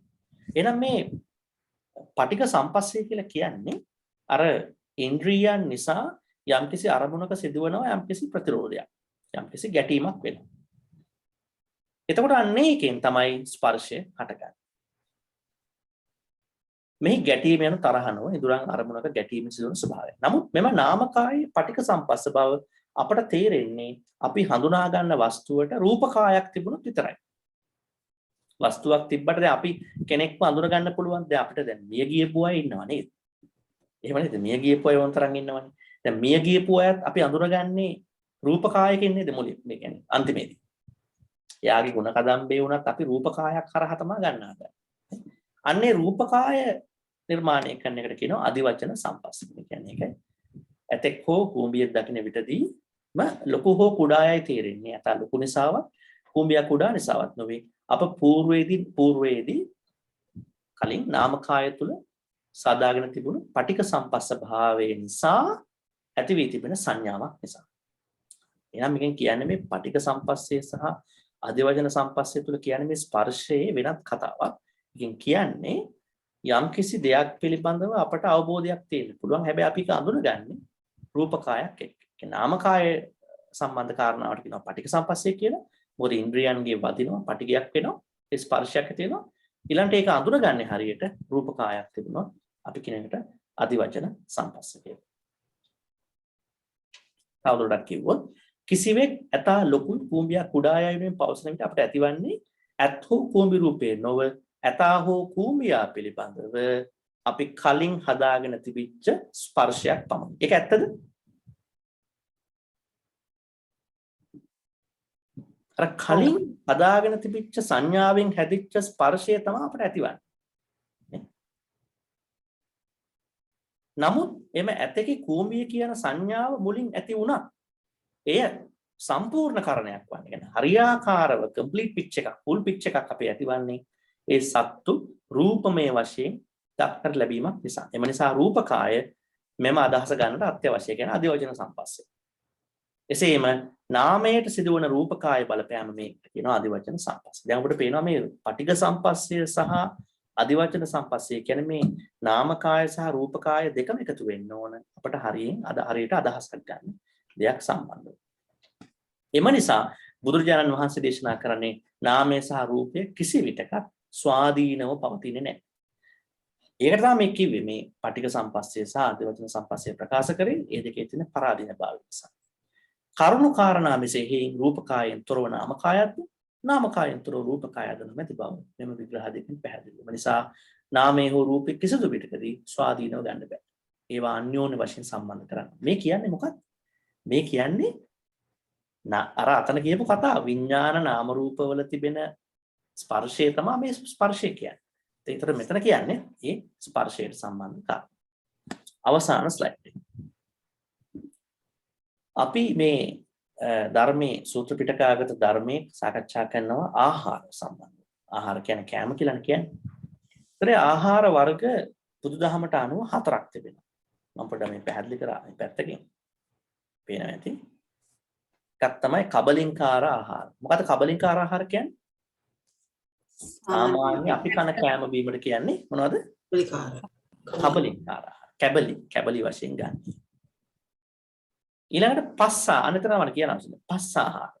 පස්සාහාර කියන්නේ අපේ මේ ඉන්ද්‍රියයන්ට අවශ්‍ය ආහාර. දැන් චක්කු සෝත ගාන ජීවහා කාය මන මේ ඉන්ද්‍රියන්නේ මේවටත් ආහාර ඕනනේ. එහෙම නේද? දැන් අපිට පුළුවන් ද ඇහෙන් රූප දකින්න නැතුව කාමරයකට කොටු වල සාමාන්‍යයෙන් ඉන්න පුළුවන්. අවුරුද්දක් දෙකක්. ඉන්න පුළුවන්. කණින් ශබ්ද අහන්න නැතුව අවුරුදු ගාණක් ඉන්න පුළුවන්. ඒව අමාරුයි අපිට දැනෙන්නේ නැහැ ඒවා. අපි එහෙම තත්ත්වයක් උදා වුණොත් ඉන්න අමාරුයි. ඒවට ආහාර අවශ්‍යයි. ඊළඟට විඥාන ආහාර. එතන මනස වෙනම අරගෙන. එතන මනසට විඥාන අවශ්‍යයිනේ. ඒ මොකටද? චක්කු විඥාන, සෝත, ගාන, જીවහා, කාය. අත් වශයෙන් මේවා හැදෙන්නේ කොහොමද? මෙන්න මේ ඉන්ද්‍රියන්ට ආහාර හම්බුනම වෙන්නේ මොකද්ද? මේ දෙවෙනි එකේ කියපු ඉන්ද්‍රියන්ට ආහාර හම්බුනම පස්ස ආහාර වෙනවා. ඒ පස්ස ආහාර ටික තවත් ටික වෙලාවක් ගියයින් පස්සේ මොනවද වෙන්නේ? විඥාන ආහාර බවට පත් වෙනවා. එහෙමනේ වෙන්නේ. ඉන්ද්‍රියට අරමුණක් එනවා. අරමුණෙන් එනවා මොනවද ඊළඟට? අත් වශයෙන් මෙතන දෙපැත්තට කියනවා ස්පර්ශය ඇති වෙලා විඥාන ඇති වෙනවා. නමුත් ස්පර්ශ හැදෙන්නේ ඉන්ද්‍රියන්ට අවශ්‍ය ආහාර වශයෙන්. ඒ වගේම ඒ ඉන්ද්‍රියන්ට අවශ්‍ය ආහාර හම්බුනම අන්තිමේදී ටික මනසට ප්‍රොසෙස් වෙනවා. අපි වල කියනවා විඥාන ආහාර. මනෝ සංචේතන ආහාර කියන්නේ මොනවද ආහාර? මනෝ සංචේතන ආහාර. ඒ කියන්නේ ඒක හොඳ මාතෘකාවක්. ඒක කතා කරන්න පුළුවන්. සංසාරයට අවශ්‍ය ආහාර. ඒ මොනවද? කර්ම. දැන් අපි මේ ජීවිතේ හොඳ හෝ නරක හෝ කර්ම දැන් අපි හොඳ කර්ම ටිකක් කරගත්තේ නැත්නම් අපි මොනවා හරි මාර්ගඵලයකටපත් නොවුනත් උනත් අරහත්ත්වයෙන් මෙපිට අපි සංසාරේ ගමන් කරනවනේ නේද? සංසාරේ ගමන් කරන්නේ. ඒ සංසාරයට ගමන් කරන්න වෙන කිසිම විදියක උපකාරයක් අපිට නැහැ. අපිට හොඳ චේතනා ටිකක් පාවිච්චි කරලා කුසල් ටිකක් කරගත්තොත්. අන්නේ කුසලයට සම්බන්ධව හෝ අකුසලයට සම්බන්ධව අපි කරගන්නා වූ ක්‍රියා අපි කියනවා ආහාර කියලා. සසරට ආහාර. food for the සංසාර. නේද? දැන් අපි ගමු කෑමට ආහාර. food for the body නේ. ඇඟට තියෙන ආහාර. කෑම. ඊළඟ පස්ස ආහාර. food for the sense faculties. නේ? චක්කු සෝත ගාන જીවහා කාය. විඥාන ආහාර. food for the thoughts. මනෝ සංචේතන ආහාර. food for the සංසාර. දැන් බලුවන් පස්සේ මෙතන මට කියන්න අවශ්‍ය වුණේ මේ ආහාර සූත්‍රයේ සංගතනිකය 12 මේ ස්පර්ශ කියන්නේ ආහාර. ඒවා තුලින් මිනිසු ජීවත් වෙනවා. නේ? සත්වයා ජීවත් වෙනවා. ඒ නිසා ඒක සූත්‍ර පිටකේ තියෙන විග්‍රහය. හොඳයි. ඔය ටික තමයි කියන්න අවශ්‍ය වුණේ. දැන් අපිට පුළුවන් අද දවසට අදාළ සහ පරණ සම්බන්ධව තිබෙන ප්‍රශ්න වලට යන්න.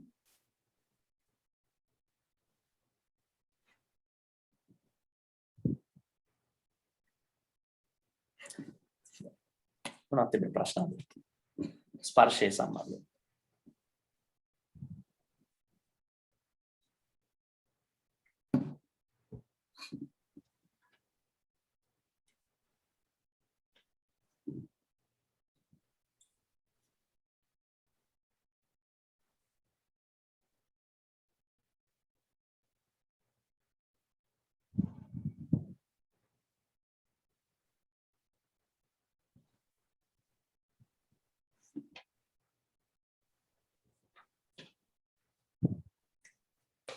දැන් අද තේරුණාද සූත්‍ර පිටකයේ කතා කරන ස්පර්ශයයි අභිධර්මයේ කතා කරන ස්පර්ශයයි වෙනස් කියලා තේරුණාද?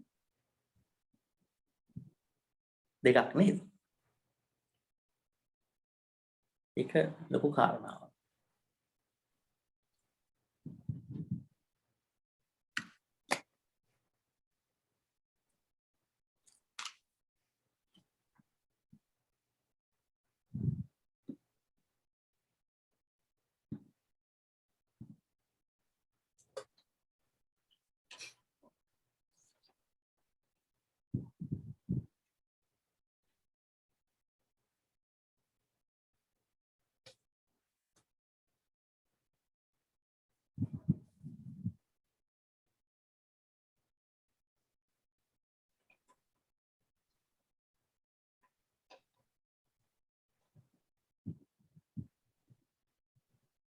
ඊළඟට වෙන මොනවද තියෙන ප්‍රශ්න?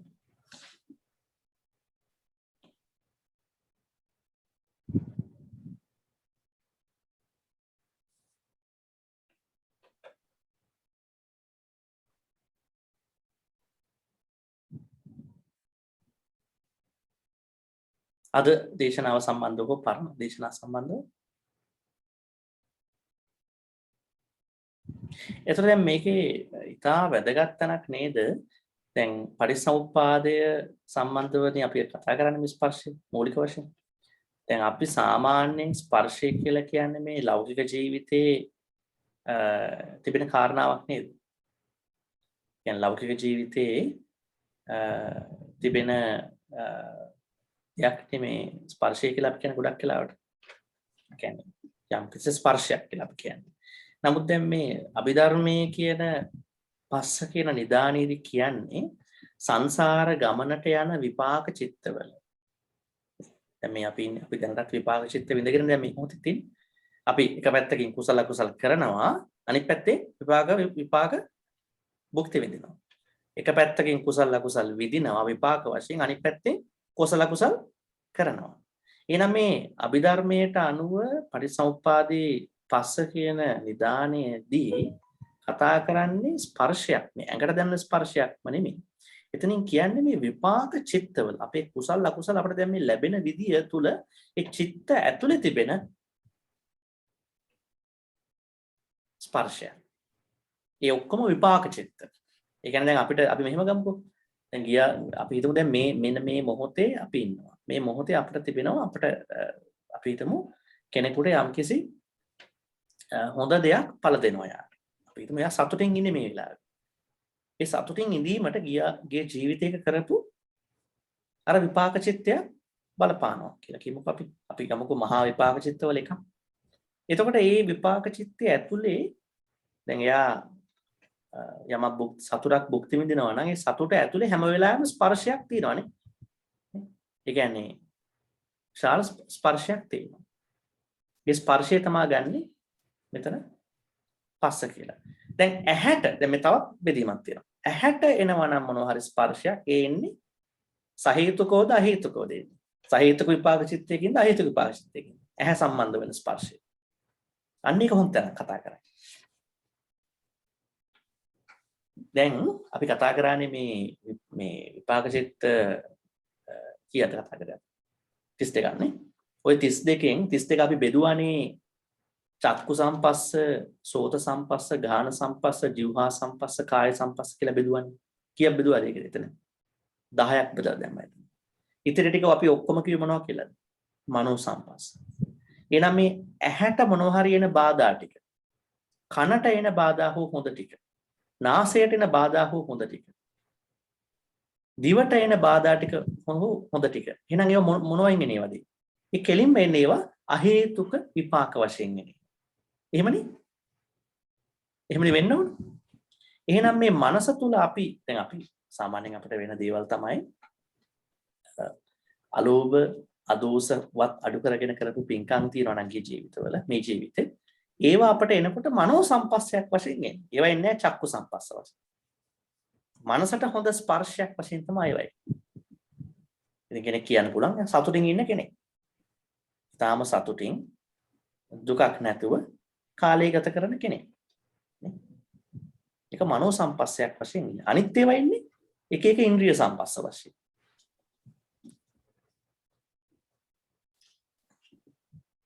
දැන් ඒතකොට හම්දුරනේ දැන් ওই පස්ස කියන එකත් අතීතේ විපාක වලින් එන ඒ විදිහටනේ කියවෙන්නේ මෙතන. දැන් අපි හිතලා මොනවා හරි බලන එක එතකොට ඒ පස්ස මොකද? ඒ අර සූත්‍ර පිටක කියන අර මේ ජීවිතේ වයි. දැන් සූත්‍ර පිටක කියනවනේ අපි ඉන්ද්‍රියට ස්පර්ශයක් එනවා කියලා. ඇහැට එනවා අන්න හරි. ඇහැට එනවා රූපයක්. අන්නේ රූපයාම ඇහි විඥානයක් ඇති වෙනවා. ඒ ඇහැයි රූපයයි විඥානය තුන එකතු වුණාම ස්පර්ශයක්. අන්න ඒක ඒ ඉන්ද්‍රිය ස්පර්ශය කියන්නේ සූත්‍ර පිටකේ සාමාන්‍ය මේ අපි සාමාන්‍ය ජීවිතේ. නමුත් අර කුසල් අකුසල් විපාක දෙනකොට එන ස්පර්ශය තමයි පටිච්චසමුප්පාදේ සලායත මේ ස්පර්ශ කියලා කියන්නේ අපි ධර්මයට.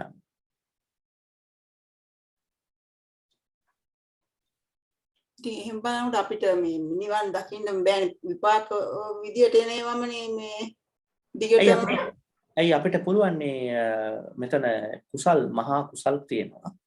ඒතර මහා කුසලයේ තුල අපිට වර්ධනය කරගන්න පුළුවන් අලෝභ දෝස සමෝහ කියන තුන වැඩි කරාගෙන. එතකොට අපිට ඒවා වැඩිපුර කරයින් පස්සේ ධර්මාභිසමයක් ඇති වෙන්න පුළුවන් කියලා අපි කිව්වා. නේ? පටිසන්ධි විඥානවල අපි කිව්වා පටිසන්ධි විඥාන 19ක් තියෙනවා. ඒ 19 මේ ඥාන සම්පයුක්තව එන ඒවා විපාක තියෙනවා. දැන් මෙතන තියෙනවනේ මේ මෙතන 8ක් අපි කතා කරන්නේ. ඒවා කරපු කෙනෙකුට මේ ජීවිතේ ධර්මාභිසමයක් කළා නිවන් දකින්න පුළුවන්. එයාට මේක නැති කරන්න පුළුවන්. අර මේක හරියට වතුර වගේ නේ. දැන් වතුර ටික මේ අපිට සොලිඩ් කරන්න පුළුවන් නේ. වතුර කෙනෙකුට ෆ්‍රීස් කරන්න පුළුවන්. අපි හිතමුකෝ තණ්හාව කියලා එක ස්පර්ශය හරහා එන තණ්හාව කියන්නේ. තවත් කෙනෙකුට පුළුවන් වතුර ටික තවත් අවස්ථාවකදී ඉවැපරේට් කරන්න වාෂ්ප කරලා දාන්න. එහෙමනේ. තවත් අවස්ථාවක තවත් පාරිසරික සාධකයක් යා පාවිච්චි කරලා යාට පුළුවන් වතුර ටික වාෂ්ප කරලා දාන්න. තවත් තැනකදී ෆ්‍රීස් කරලා දානවා. ඒක බැලුවයින් පස්සේ අපිට වතුර ටිකනේ ප්‍රශ්නේ තියෙන්නේ. වතුර ටික ප්‍රශ්නේ නම් මම උදාහරණයක් ගත්තේ. වතුර ටික ප්‍රශ්නයක් නම් ඒක තෘෂ්ණාව කියලා ගමුකෝ. ඒක තවත් දැඩි කරලා උපාදාන කරන්න පුළුවන්, සොලිඩ් කරන්න පුළුවන්.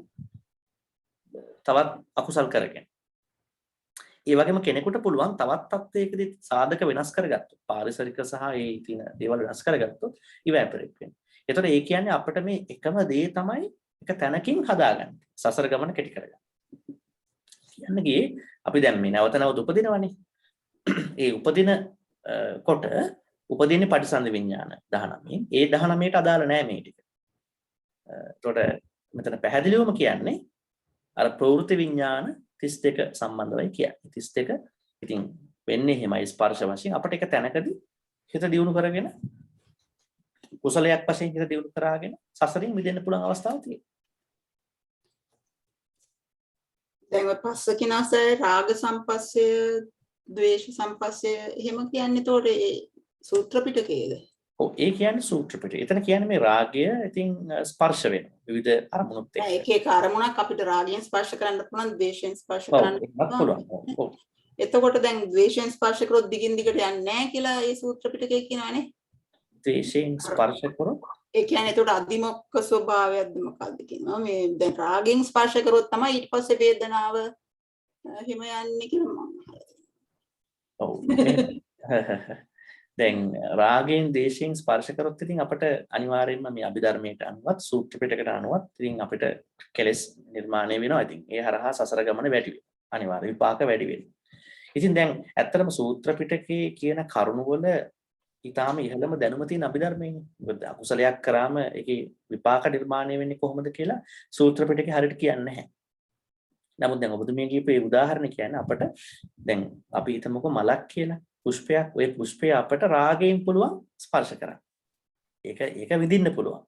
අපි මේ පුෂ්පය ඇහෙන් අරගෙන රූපයක් වශයෙන් අපි රූපේ දාමුකෝ මල කියලා පුෂ්පය කියලා. ඒතර එතන අපිට පුළුවන් රාගය ගෙනල්ලා එතන පුළුවන් රාගයක් වර්ධනය කරගන්නේ පුෂ්පයත් එක්ක. නමුත් කෙනෙක් ඉන්න පුළුවන් මේ ධර්ම දැනුම හරියට හදාගත්ත කෙනෙක් යෝනිසෝ මනසිකාරේ පාවිච්චි කරලා එයා උපේක්ෂාව හදාගන්න. අර මෙතන චිත්ත වීති වල තැනක කියනවානේ වත්තපණේදී උපේක්ෂාව හදාගන්න. ඒතර එයාට ප්‍රශ්නයක් වෙන්නේ නැහැ. ඒක අන්න එහෙම ගන්න පුළුවන්. සාමාන්‍ය ජීවිතේ අපි වස්තුවක් රාගයෙන්ද දේශයෙන්ද අපි මෝහයෙන් තමයි අනිවාර්යෙන් ස්පර්ශ කරන්නේ. හැම එකක්ම. රාග දෝෂ කියන දෙකෙත් අපිට ගැටලුව තියෙන්නේ රාගයක් බවට පත් වෙන්නකම් ඉන්නේ ඇයි අපි? ඒ කියන්නේ අපිට තියෙන්නේ අයෝනිසෝ මනස්කාරය. අභිධර්මයට අනුව. අභිධර්මයට කලින් එකක් කියලා කිව්වේ හාමුදුරුවෝ දැන් සිද්ධ වෙන දේවල් නෙමෙයි කලින් දැන් අපි දැන් කරනවනේ විපාක දැන් හදනවනේ ඊළඟ අවස්ථාවලට. ඒ දැන් මේ මොහොතේ අපි කරන කුසල අකුසල ඒවත් විපාකන ඉස්සරහට. දැන් කලින් ඒවා දැන් එනවා. හරි? දැන් අපි මෙතන ඉඳලා විතර නෙමෙයි බලන්න. කලින් කරපු අහේතුක අකුසල හෝ කුසල හෝ මහා විපාක හෝ රූපාවචර ගත්තනම් රූපාවචර විපාක හෝ අරූපාවචර ගත්තනම් ඒවා දැන් එනවා. ඒ දැන් මේ මොහොතේ කරන ඒවා. මේ මොහොතේ මම අකුසල් 12 එකක් කරන්න පුළුවන්. ඇයි? කුසල් 8න් මහා කුසල කරන්න පුළුවන්. ඒවත් ආයි පරිවර්තනය වෙනවා. අහේතුක කුසල අකුසල හෝ මහා විපාක හෝ මන් ධාන වලට ගිය රූපාවචර හෝ අරූපාවචර. මේක මේ චක්‍රයක්. මේක දිගට යනවා. මේක නවත්තන්න යෝන. හරි දැනුමක් ඇති කරාගෙන.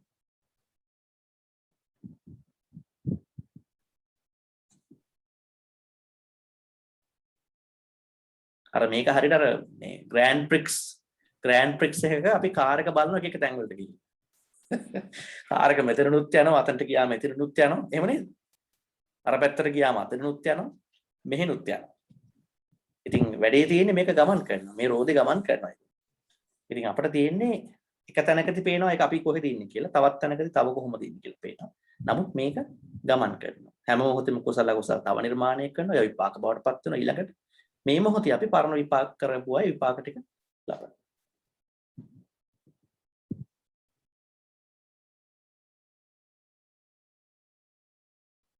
දැන් ඔය තේරවාද පොතක් වෙන මම හිතන්නේ විසුද්ධි මාර්ගය. ඒගොල්ලෝ කියනවානේ අර තව ගාතාවක් වගේ දෙයක්.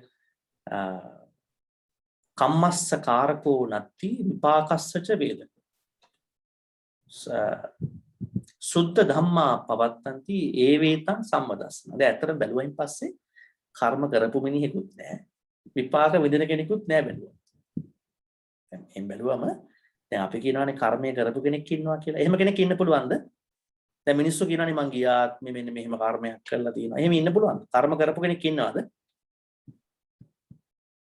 මොකද ප්‍රශ්නයක්? කර්ම කරපු කෙනෙක් ඉන්නවද? දැන් දවසුත් අපි පොඩ්ඩක් කතා කරා. ධර්මයට අනුව මේ දුක කියන්නේ කර්මයනේ. කර්මෝනේ දුක හදාගෙන තියෙන්නේ. ඇත්තට මේ දුක කරපු කෙනෙක් ඉන්නවද සංසාරේ? බුදුහාමුදුරන්ට අනුව ඒ බුදුහාරම මේ බමුණෙක් අහනෝනේ ස්වාමීනි මේ දුක කවුද කරේ කියලා. දුක කරේ මං විසින්ද? අපි තනි වශයෙන් දුක කරාද? අපි පෞද්ගලිකව. දුක වෙනත් කෙනෙක් කරා. සමහර කට්ටිය කියනවානේ මට දුක් දෙන්න එපා කියලා නේ. මේ ජීවිතේ දුක වෙනත් මගේ දුක වෙනත් කෙනෙක් කරාද සංසාරේ. ඊළඟ මමයි එයයි දෙන්නම එකතු වෙලාද කරේ. නැත්තම් මේක ඉබේට ඇති වෙච්ච එකක්ද කියලා. මොකද බුදුහාමුදුරන්ගේ උත්තරේ? බුදුහාමුදුරු කියනවා මේක ඔයා කරපු එකක් නෙමෙයි. පිට කෙනෙක් කරපු එකකුත් නෙමෙයි. දෙන්නම කරලත් නෑ. ඉබේට පහළුනෙත් නෑ. මේක පච්චය ප්‍රත්‍ය ටිකක් නිසා වෙන දෙයක්. ඔයා ප්‍රත්‍ය ටික හැදුවා. ඒ ප්‍රත්‍ය ටික තමයි දැන් මේ. ඔයා හැදුවා තමයි. නැත්නම් ඔයාට සම්බන්ධ වෙන්නේ නෑනේ. ඔයා ප්‍රත්‍ය ටික හැදුවා. ප්‍රත්‍ය ටික තමයි මේ ඉන්නේ. ඔයා නෙමෙයි ඉන්නේ. ඒ නිසා කියනවා කරපු මිනිහෙකුත් නෑ. අන්තිමට දැන් මොනවද විපාක කියලා විඳින්නේ? අර ප්‍රත්‍ය ටිකට ආපු ටික විපාකට තමයි විඳින්නේ. ප්‍රත්‍ය ටිකට එන විපාක ටික. බැලුවෙන් පස්සේ මේ සුද්ධ ධර්ම ටිකක් තමයි පවතින්නේ. එහෙන් බැලුවා. සමහර මිනිස්සු අර දුක් විඳිනවනේ මේ හිතානේ අනේ මං කරපු දෙයක් කියලානේ. එහෙම ගත්තොත් මොකද්ද වෙන්නේ? අපි සංසාරෙට තවත් ආත්ම සංඥාව හදනවා. එහෙනම් අන්න එහෙම ගත්තොත් බැලුවම් ටික හරි හොඳට මේක හිතට ගත්තොත් හරි පිළිවෙලට හිත බොහොම සංවර වෙනවා. බය නැති වෙනවා. ඒ වගේම සසර ගමන ගැන තේරෙනවා. හොඳයි වෙනත් ප්‍රශ්න මොකක්ද තිබෙනවද?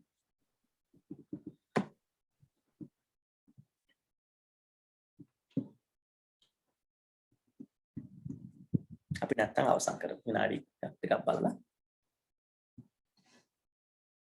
වෙනත් පරණ ප්‍රශ්නත් අහන්න පුළුවන්. මොකද දැන් අපිට හම්බෙන වෙලාවනේ මේක වෙනත් පහුගිය අපි දැන් ගොඩාක් දේශනා කරා 20කට අධිකව.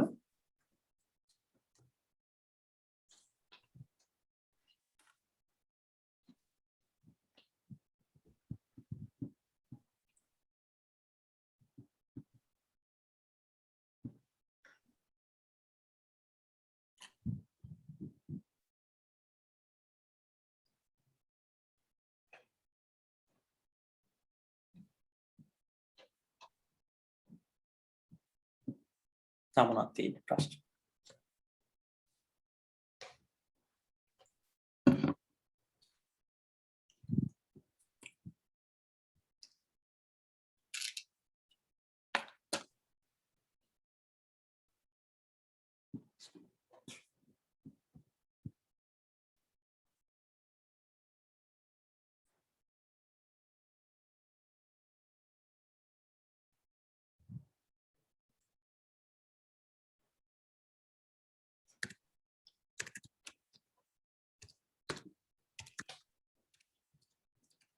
දැනට මම ප්‍රශ්නයක් අහුවොත් අපි මෙතෙක් මේ දැන් කරගෙන යන මේ දේවල් ඔබට යම්කිසි ප්‍රායෝගික තේරීමක් තිබෙනවද?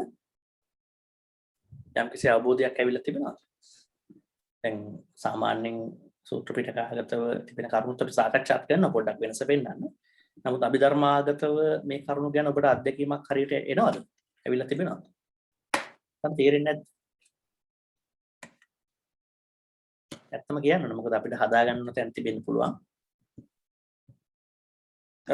පළමුව කියන්න ඕන අලුත්ම කියන්නේ මේවා වෙනස්ම විදිහට දැකීමක් අපි ධර්ම කළා තිබෙනවා. ඒ නිසා අනිවාර්යයෙන්ම උත්සාහය අවශ්‍යයි, කියවීම අවශ්‍යයි, ප්‍රශ්න ඇහිීම අවශ්‍යයි, නොදන්න දේ ඇහිීම අවශ්‍යයි, දන්න දේ තවත් දියුණු කර ගැනීම අවශ්‍යයි. ඒ කියන කාරණාවලට යටත් ඒ කොන්දේස වලට යටත්ව වෙනත් මොනවා හරි ගැටලු තිබෙනවාද?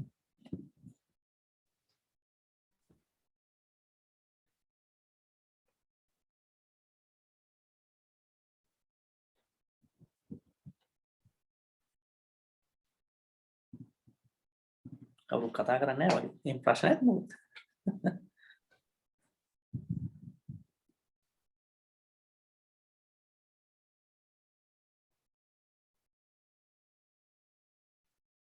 හොඳයි. මම හිතන්නේ එහෙම දැනට ගැටලුවක් නැති වෙයි. ලැජ්ජ වෙන්නත් එපා. ඉතින් අපි මේවා කතා කරන්න තියාගන්න තමයි අමාරු ස්වාමීන් වහන්සේ. අන්න ඒක තමයි. ඒක දැන් මේ කරුණු මෙතන තියෙන වැදගත්ම දේ තමයි මේවා තේරෙන්නේ නැත්තේ. මතක තියාගන්න බැරි වෙන්නේ පෞද්ගලික ජීවිතයේ මේ සාමාන්‍ය දේවල් වලට දාගන්න නැති වෙනකොට. ගොඩක් වෙලාවට. දැන් අර මම කියවනේ ගියාත්ම අකුසල් කොහොමද අභිධර්මයෙන් දකින්නේ? මොනවද? විපාක චිත්ත ටික. ඒවා විපාක චිත්ත. ඒතර දැන් කරන අකුසල් ටික අකුසල හෝ කුසල ටික. අන්න ඒ වගේ හදා ගන්න ඕනේ. මේ පෞද්ගලික ජීවිතේ දැන් යන විදියට හදා ගන්න. ටෙක්නිකල් ලැන්ග්වේජ් දේවල් ගැන ගොඩාක් කලබල වෙන්න බෑ. හැබැයි යම් දැනුමක් අවශ්‍යයි. මොකද නැත්තම් භාෂාව කියන්නේ අපි මේවා කරන්නේ. නැත්තම් ඕන කෙනෙක් ඕන ආකාරයෙන් විග්‍රහ කරයි. අපි සර්වඥයන් වහන්සේගේ අභිධර්මයට ගෞරව කිරීමක් වශයෙන් අපි යම්කිසි බරවීමක් තියෙනවා භාෂාවට. හැබැයි භාෂාවෙම අපි එල්ලෙන්නේ නැහැ. අපි මේක ගෙනියනවා යම්කිසි සාමාන්‍ය ජීවිතීය මට්ටමකට. හොඳයි. ඒ වගේම අපි ලබන සතියේ සිකුරාදා අපි දේශනාව පැවැත්වෙන්නේ නැහැ. අපි පින්කමකට වඩින නිසා ඈතක. එතකොට ලබන සතිය අපි අරුණම අපිට තිබෙන්නේ අපි නොවැම්බර් 5 දේශනාව සිද්ධ වෙන්නේ නැහැ. නොවැම්බර් 12 තමයි සිද්ධ වෙන්නේ. මේ කලාතුරකින් මේක වෙන්නේ. නොවැම්බර් 12 තමයි අපි නැවත දේශනාව. ඒ කියන්නේ වේදනාව කියන නිදානිය ගැන සාකච්ඡා කරන්න 12. හොඳයි මම හිතන්නේ ප්‍රශ්න මොකුත් නැහැ. අපි ඉන අවසන් කරමු. දෙවි මලගිනා නිසා දෙවියන්ට. එන දවසේ තාම වැදගත් තවත් නිදානයක් අභිධර්මයට සාපේක්ෂව ඉගෙන ගත්තා. ඒ තමයි ස්පර්ශය කියන නිදානේ. දැන් අපි දිගටම ඇවිල්ලා තිබෙනවා. ඉතින් මේ හැම නිදානයකම පටිසමුප්පාදය සම්බන්ධව සූත්‍ර පිටකයේ අදහසක් තිබෙනවා. අභිධර්ම පිටකයේ අදහසක් තියෙනවා. දෙක අතවසේම කැටීමකට වඩා විස්තර කිරීමක් තිබෙනවා. සූත්‍ර පිටකාගත කාරණාව හොඳට විස්තර කරලා තිනවා පැහැදිලිව තේරෙනවා. ඒ නිසා අද දවසේ මේ ලබාගත් ආ උසීලු පින් කුසල් අපි මළගිය ඥාතීන්ට අනුමෝදන් කරමු. ඔබ අප නමින් මිය ගිය දෙමාපියවරුන් සහෝදර සහෝදරියන් ඥාති හිත මිත්‍රාදීන් ඒ හැම දිනාටම මේ පින් ලැබෙත්වා. ඒ අය සසර ගමනේ දුක් ඇති ස්ථානයක ස්ථානවල ජීවත් වෙනවා නම් එම ස්ථාන දියුණු කරගනිත්වා. සපවත් සුගති ස්ථානවල ජීවත් වෙනවා නම් එම ස්ථාන තවත් වැඩි දියුණු වෙත්වා. අවසාන වශයෙන් ඒ හැම දිනාටම උතුම් අමා මහ නිවන් සුවයම අත්පත් වෙත්වා කියලා සාදුකාරයක් පවත්වමු. අපි පින් දෙමු. ඉදම්මේ ඥාතිනං හෝතු සුඛිතා හුන්තු ඥාතයෝ. ඉදම්මේ ඥාතිනං හෝතු සුඛිතා හුන්තු ඥාතයෝ. ඉදම්මේ ඥාතිනං හෝතු සුඛිතා හුන්තු ඥාතයෝ. ඒ වගේම දෙවියන්ට පින් දෙන්න අවශ්‍යයි. දෙවියන්ට සහ නාගයන්ට මේ හැම දිනාටම මෙපින් අත්පත් වෙත්වා. ඒ අය කැමැතිම ධර්ම කාරණා තමයි අපි ධර්මයේ කියන්නේ. ඒ අය සතුටුයි. ඒ අය අහන්න කැමති ධර්මයේ මිනිස්සුත් අහනවා. ඒ අයගේ හිත මිනිස්සු මේව අහලා අපි හැමදෙනාම හිත දියුණු කරගන්න අවශ්‍යයි. නිකම්ම දැනුමක් වශයෙන් තියාගන්න එපා. මම හැමදාම කියන දෙයක් චර්යාත්මකව වෙනස් වෙන්න ඕන, මානසිකව වෙනස් වෙන්න ඕන, වාචිකව වෙනස් වෙන්න ඕන. එහෙම වෙනස් වෙනකොට තමයි මේ අභිධර්මය අපිට පිහිටන්නේ. අපේ ඇඟට පිහිටනවා, අපේ ජීවිතේට පිහිටනවා.